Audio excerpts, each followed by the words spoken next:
कुंडलिनी शक्ति को कैसे जागृत करें। कुंडलिनी शक्ति को जागृत करना थोड़ी जटिल प्रक्रिया हो सकती है, क्योंकि कुंडलिनी जागरण एक गहन और आध्यात्मिक प्रक्रिया है जिसे गुरु के विशेष मार्गदर्शन और अनुशासन में किया जाना चाहिए। कुंडलिनी शक्ति जागृत करने के लिए शारीरिक और मानसिक शुद्धि बहुत ही आवश्यक है, जिसका निरंतर अभ्यास आप अनुशासन और गुरु के मार्गदर्शन में कुछ विशेष विधियों के साथ कर सकते हैं। तो कुंडलिनी जागृत करने के लिए कौन कौन सी विधियां आपको अपनानी चाहिए, आप देखेंगे इस वीडियो में। मैं संतोष सक्सेना कुंडलिनी क्लिनिक में आपका स्वागत करता हूं। No medication, only meditation. सबसे पहले कुंडलिनी जागरण क्रिया करने से पहले आप शारीरिक जागरूकता के लिए, यदि आप बिगिनर हैं तो शारीरिक जागरूकता के लिए कुछ योगासन करें, जैसे सर्पासन, जिसे भुजंगासन भी कहते हैं। यह आपकी रीढ़ की हड्डी को लचीला बनाता है, जिसमें सभी चक्र स्थित होते हैं और आपके शरीर में ऊर्जा के संचार को भी बढ़ाता है। दूसरा योगासन है सिद्धासन। आप सिद्धासन का प्रतिदिन अभ्यास करें। यह ध्यान साधना में उपयोगी है और चक्रों की ऊर्जा को भी संतुलित करता है। तीसरा जो योगासन है वह है पश्चिमोत्तानासन। पश्चिमोत्तानासन शरीर में ऊर्जा के प्रवाह को सक्रिय करने में मदद करता है। तो इन योगासनों का अभ्यास करने के लिए आप किसी एकांत शांत जगह का चुनाव करें। अपनी रीढ़ की हड्डी को आप सीधी करें और बिल्कुल धीरे धीरे सांसों के माध्यम से इसका आप अभ्यास करें और इसके कठिनाई स्तर को आप धीरे धीरे बढ़ाएं। तो प्रतिदिन आप भुजंगासन, सिद्धासन, पश्चिमोत्तानासन, इन तीनों योगासनों का आप अभ्यास करें। दूसरी विधि, आप कुछ प्राणायाम करें। प्राणायाम में अनुलोम विलोम प्राणायाम, भस्त्रिका प्राणायाम और कपालभाति प्राणायाम। अनुलोम विलोम प्राणायाम नाड़ियों के स्तर पर काम करता है। यह आपके नाड़ियों को शुद्ध करता है। इससे आपकी ईला पिंगला नाड़ी बैलेंस होकर सुषुम्ना नाड़ी में प्रवेश कर जाती है। दूसरा प्राणायाम है भस्त्रिका प्राणायाम। यह आपके नाड़ियों में ऊर्जा के संचार को सक्रिय कर देता है। और तीसरा प्राणायाम है कपालभाति प्राणायाम। कपालभाति प्राणायाम आपके निचले चक्र से, मूलाधार से कुंडलिनी ऊर्जा को ऊपर के चक्रों में पहुंचाने में मदद करता है। तो आप रीढ़ की हड्डी सीधी करके बैठ जाएं और इसका अभ्यास आप ध्यान साधना के उद्देश्य से करें। आप इसे फास्ट राउंड कोई कसरत समझकर इसका अभ्यास ना करें।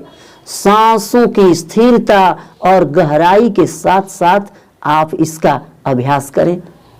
5-10 मिनट या 15 मिनट तक आप इसका अवश्य अभ्यास करें और उसके बाद आप ध्यान साधना के लिए बैठ जाएं, क्योंकि ध्यान, मेडिटेशन कुंडलिनी शक्ति जागृत करने के लिए सबसे शक्तिशाली विधि है। तो पहले स्तर पर आप अपने रीढ़ की हड्डी का आप ध्यान करें। आप बिल्कुल आंख बंद करके दोनों हाथों में ज्ञान मुद्रा लगाकर रीढ़ की हड्डी सीधी करके बैठ जाएं और आप कल्पना करें कि आपके रीढ़ के हड्डी से आपके पूरे शरीर की चेतना बह रही है। आप मानसिक रूप से अपने रीढ़ के हड्डी के पीछे से आप रीढ़ के हड्डी के प्रति चेतन हो जाएं और आप अपनी सांस को संयमित तरीके से, जो सांसें एक लय में चलती है, धीमी गहरी सांस आप अंदर भरते रहें और अपनी रीढ़ की हड्डी को आप साक्षी भाव में पीठ के पीछे पूरी रीढ़ के हड्डी के प्रति चेतन होकर आप निहारते रहे। आप इस दौरान जब पूरी स्थिरता आपके शरीर में, आपके सांसों में प्राप्त हो जाए, तब आप ओम या सोहम मंत्र का जप भी कर सकते हैं। ओम मंत्र का जप आप अपने शरीर में वाइब्रेशन फैलाने के लिए करें। इससे आपको ध्यान की गहरी अवस्था प्राप्त होगी। और सोहम मंत्र का जाप आप मानसिक रूप से करें। सोहम मंत्र बहुत ही चमत्कारिक मंत्र है। तो जब आप सांस अंदर भरें, गहरी सांस, तो मानसिक रूप से, मानस रूप से आप शो का उच्चारण करें। Show show. सांस अंदर जा रही है और सांस जाने के साथ शो। मानसिक रूप से ध्यान रहे। मैं आपको समझाने के उद्देश्य से मैं मौखिक रूप से करके आपको दिखा रहा हूं। शो, सांस अंदर गई और जब सांस बाहर आए तो हम। शो हम, शो हम। सांस अंदर, शो, सांस बाहर, हम। शो हम, शो हम। सांसों के साथ साथ, सांस प्रश्वास की क्रिया के साथ साथ सोहम मंत्र का जप किया जाता है, तो ये आपकी सांसों में घुल जाता है। जो मानसिक रूप से जप होता है तो और भी गहराई आपको ध्यान साधना में प्राप्त होने लगती है। और उसके बाद जब आप पूरी तरह से चेतन हो जाएं, एक चेतना में प्रविष्ट हो जाए, तब आप चक्र ध्यान की शुरुआत करें। सातों चक्र, मूलाधार से लेकर सहस्त्रार चक्र, इनके जो बीज मंत्र हैं, इनका आप जप कर सकते हैं। चक्रों में जो वाइब्रेशनल एनर्जी होती है, उसका एक अपना कलर होता है। तो आप बीज मंत्र के माध्यम से चक्र साधना की शुरुआत करें। सबसे पहले इसकी शुरुआत आप मूलाधार चक्र के बीज मंत्र लम से करें। लम वम रम। इसी प्रकार प्रत्येक चक्र के बीज मंत्र के साथ आप ऊपर बढ़ते जाएं और सहस्त्रार चक्र तक आप पहुंच जाएं। सभी चक्रों के मंत्र जप लगभग 3-3 मिनट करने के बाद आप बिल्कुल शांत हो जाएं और इस वाइब्रेशन को, जिसका जाप आपने किया, इस ध्वनि को आप महसूस करें। और उसके बाद प्रत्येक चक्र पर आप लगभग 5-5 मिनट के लिए आप ध्यान करें। इसके लिए प्रत्येक चक्र के लोकेशन को समझना जरूरी है। आप मूलाधार चक्र, यानी कि जो आपके जननेंद्रिय मूलाधार के बीच में है, वहां आप ध्यान फोकस करें। उसके बाद स्वादिष्ठान चक्र, आपके जननेंद्रिय से ऊपर जहां घने बाल होते हैं, वहां आप ध्यान करें। मणिपुर चक्र, आपके नाभि से थोड़ा ऊपर, 1 अंगुल ऊपर, आप वहां ध्यान करें। अनाहत चक्र, आपके सीने के बीचों बीच आप ध्यान करें। फिर कंठ चक्र, आप अपने कंठ के पास जो ये कंठकूप है, वहां ध्यान करें। आ गया चक्र आपके दोनों आंखों के मध्य, आप ध्यान करें। इसी प्रकार अपने सिर की सबसे ऊंची चोटी सहस्त्रार चक्र पर आप ध्यान करें। आप इस दौरान पूरी चेतना के साथ उस चक्र के लोकेशन पर अपनी चेतना को केंद्रित करें। फिर धीरे धीरे प्रत्येक दिन निरंतर अभ्यास साधना में वहां आपको कुछ सेंसेशन महसूस होना शुरू हो जाएगा। और जब पूरी ऊर्जा, स्थिरता, चेतना ध्यान में आपको प्राप्त होनी शुरू हो जाए तो आप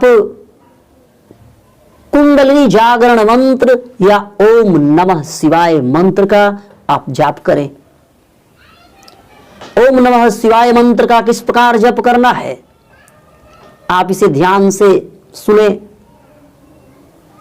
नमः शिवाय, ओम नमः शिवाय, नमः शिवाय, ओम नमः शिवाय, नमः शिवाय, ओम नमः शिवाय, नमः शिवाय, ओम नमः शिवाय।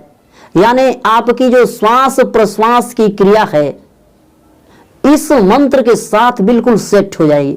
जब आप नमः शिवाय करते हैं तो ये मंत्र की शुरुआत एक वाइब्रेशन के साथ होता है और उसमें जब ओम नमः शिवाय जोड़ देते हैं तो एक लंबी श्वसन क्रिया उस दौरान शुरू हो जाती है। श्वास प्रश्वास दोनों क्रियाएं नमः शिवाय और ओम नमः शिवाय मंत्र के साथ अपने आप ही निरंतर ऑटोमेटिक रूप से चलनी शुरू हो जाती है। नमः शिवाय, ओम नमः शिवाय, नमः शिवाय, ओम नमः शिवाय। तो इस प्रकार आप इस मंत्र का जप करें या किसी अन्य कुंडलिनी मंत्र का आप जप करना चाहते हैं तो वो भी आप कर सकते हैं। ब्रह्म मुहूर्त की साधना, आप ब्रह्म मुहूर्त में सुबह सुबह 4 बजे आप साधना करें तो ये साधना बहुत ही कारगर होता है, क्योंकि उस समय ब्रह्मांड में एक शक्तिशाली ऊर्जा व्याप्त होती है जिसके साथ आप बहुत ही आसानी से जुड़ सकते हैं। क्योंकि सुबह के समय जो आध्यात्मिक साधना का समय है उस समय बिल्कुल स्पिरिचुअल ट्रैफिक बहुत ही क्लियर होता है, आसानी से ब्रह्म से आप जुड़ जाते हैं। साधना में आप उत्तरोत्तर विकास करना शुरू कर देते हैं क्योंकि अनुभूतियां उस दौरान बहुत ही प्रगाढ़ होती हैं। शारीरिक और मानसिक शुद्धि बहुत ही जरूरी है इस साधना में। तो आप सात्विक भोजन करें और किसी भी प्रकार की नकारात्मक यदि आपके अंदर आदत है तो इन सभी नकारात्मक आदतों का आप त्याग करें। शुद्ध और स्वच्छ आप सोच रखें। ये भोजन की स्वच्छता से भी अधिक जरूरी है। आपकी सोच जितनी ही शुद्ध होगी उतनी ही शुद्ध ऊर्जा आपके अंदर संचित होगी। इसके लिए आप अपनी ध्यान साधना, कुंडलिनी जागरण साधना को अत्यधिक चरम सीमा तक पहुंचाना चाहते हैं तो आप कुछ तिब्बती विधियों का भी अभ्यास कर सकते हैं। जैसे कुछ सिंगिंग बॉल्स आते हैं, वो धातु के कटोरे होते हैं जिनसे आवाज आती है तो ऐसे वाइब्रेशन पैदा होते हैं। उन तिब्बती बॉल्स से जब आप उसे बजा करके उसकी ध्वनि को सुनते हैं तो आपके चक्रों से सारे नेगेटिव एनर्जी अपने आप ही दूर होने लगती है। तो आप इस संगीत ध्वनि को सुनकर भी अपने चक्रों को संतुलित कर सकते हैं। यदि आप इसे प्राप्त नहीं कर सकते हैं तो आप चैनल के होम पेज पर जाएं और वहां विजिट स्टोर का एक बटन है, वहां देखें। आपको ध्यान साधना से संबंधित बहुत सारे सहयोगी उपकरण वहां मिल जाएंगे और वहां से आप ऑर्डर करके अपने ध्यान साधना को और भी बेहतर बना सकते हैं। और सबसे महत्वपूर्ण कुंडलिनी जागरण की जो प्रक्रिया है यह समर्पण और धैर्य मांगती है। तो ये जरूरी है कि आप नियमित अभ्यास करते रहें। पूर्ण आत्मविश्वास के साथ, समर्पण के साथ आप अपनी ध्यान साधना को जारी रखें। कुछ सावधानियां हैं जो आपको बरतनी चाहिए इस ध्यान साधना के दौरान। कुंडलिनी जागरण के दौरान शारीरिक या मानसिक संवेदनशीलता बढ़ सकती है। किसी भी प्रकार की असुविधा महसूस होने पर आप अपनी साधना रोक दें। आप ये ध्यान रखें कि कुंडलिनी जागरण आत्मिक विकास और ऊर्जा का संतुलन मार्ग है। आप इस प्रक्रिया को करते समय पूरी शांति, सावधानी और सतर्कता का अनुसरण करें। पूरे अनुशासन में आप कुंडलिनी जागरण साधना का अभ्यास करें। यदि किसी भी प्रकार का विशेष मार्गदर्शन की आपको जरूरत है तो आप चैनल मेंबरशिप अवश्य ज्वाइन करें। आप प्रतिदिन ध्यान साधना करते रहें। अपने ध्यान साधना की अनुभूतियों को आप हमारे साथ शेयर करते रहें। आपका ध्यान सहज, सुखद और आनंददायक हो। ध्यान में आपका परम मित्र संतोष सक्सेना।